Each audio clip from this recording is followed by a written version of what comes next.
Ngayong gabi sa Reaksyon, silipin natin ang mga balita sa likod ng mga headline. Sino ang nakakaalam ng meaning ng tatlong bituin? Luzon, Visayas, Mindanao. How about yung 8 na rays ng sun? Napyata ako dyan. I don't want to be alarmist. Kasi first we have to prove kung active yung fault o hindi. Nakabandera na naman sa buong bansa ang mga kulay na asul, pula at puti, kasabay din ang pagsikat ng dilaw na araw at tatlong bituin. Dahil yan sa Flag Days na nagsimula noong May 28 at tatakbo hanggang June 12 ang Araw ng Kalayaan. Hinihimok nito ang lahat ng sangay ng gobyerno at mga pribadong kumpanya na i-display ang watawat ng Pilipinas. Pero alam nga ba ni Juan ang tamang paggamit ng watawat? Naaalala pa kaya ni Pedro ang kahulugan ng bawat elemento sa disenyo nito? Inikot ng reaksyon ang Kamaynilaan at inalam kung kumupas na ba ang kaalaman at pagpapahalaga natin sa sagisag ng bansa. Sino ang nakakaalam ng meaning ng tatlong bituin? Luzon, Visayas, Mindanao. Luzon, Visayas, Mindanao. Luzon, Visayas, Mindanao. Luzon, Visayas, Mindanao. Ano ibig sabihin ng tatlong bituin sa Philippine flag? Luzon, Visayas, Mindanao. Hula lang, kahit anong hula. Parang ano na to? Katapatan, kalinisan, tsaka kalikasan. Ay, how about yung 8 rays ng araw, man? Parang nakalimutan yung 8 rays. Manong yung araw, yung 8 sinag niyan, ano ibig alam mo ba? Napyata ako dyan. It refers to the 8 provinces that fought against the Spaniards. How about yung 8 na rays ng sun? 8 provinces na unang nag-aklas sa Espanyol, sa mga Espanyol.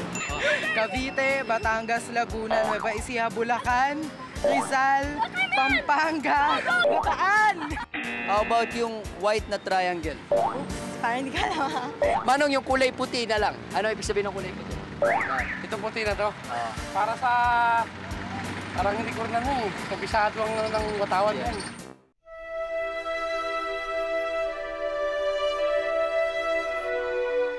Ang pagkakaroon ng sariling bandila ay ideya ni General Emilio Aguinaldo para sumimbolo sa hangarin ng mga Pilipino noon na maging malaya ang bansa mula sa mga Kastila. Ang bawat elemento sa disenyo nito ay may kahulugan. Ang bughaw na kulay, sumisimbolo ng ating mga hangarin na kapayapaan, katotohanan at katarungan.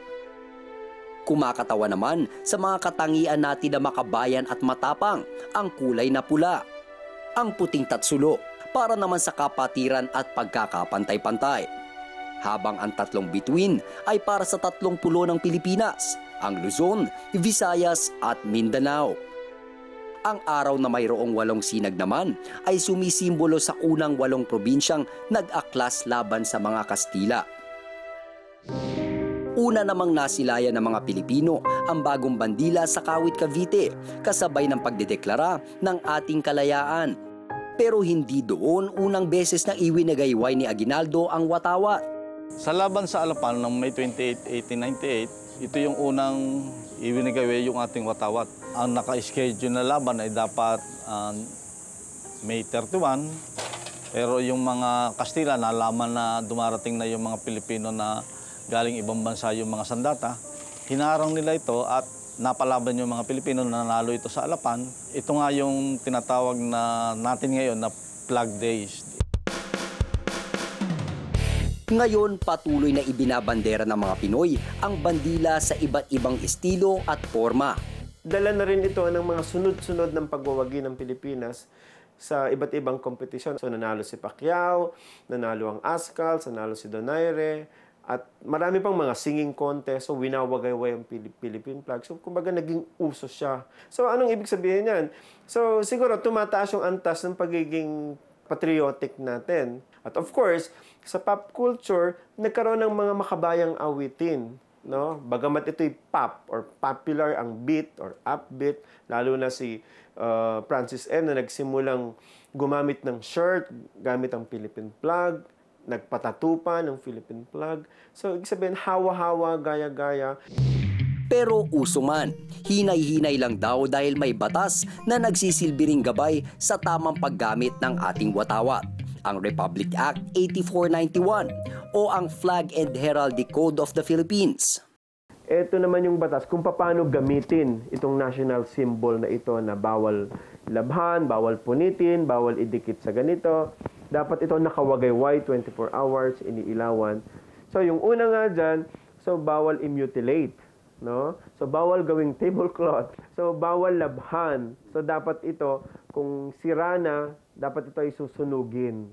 No? So bawal i-display sa mga disco, sa mga casino, sa mga sabungan, kung saan may relasyon sa sugal. And then bawal sa gawing damit, gawing uniforme, no, itato, no, kung makikita yung kabuuan, no. Pero yung kinatawan lang nito o representasyon lang nito, okay lang, pwede. No, basta hindi yung buong flag, no. Ito ang batayan ng National Historical Commission bilang tagabantay ng sagisag ng ating bayan sa tuwing ginagamit ang mga elemento ng watawat sa ibang paraan. Pinapayagan namin yung mga flag-inspired na t-shirt, nakasuot ang Pilipino. Ibig sabihin, nandoon yung 3 kulay, red, white, blue, 3 star and sun. Pinapayagan natin yon. Ang kahulugan sa bawat detalye ng watawat ay mahalagang malaman natin dahil hindi lang ito paalala ng isang kaganapan sa kasaysayan, kundi ang ultimong sagisag ng ating demokrasya. Ang ating pambansang watawat, ito ay hindi ordinaryong tela na basta na lang nabuo. Ito ay nabuo dahil sa pagmamahal sa bayan ng ating mga bayani. Laging meron tayong, pag hinawakan natin to o nakikita natin to, dapat nating pakita yung ating pagmamahal sa ating bayan. Ako po si Renzo Kiko, nag-uulat para sa Reaksyon.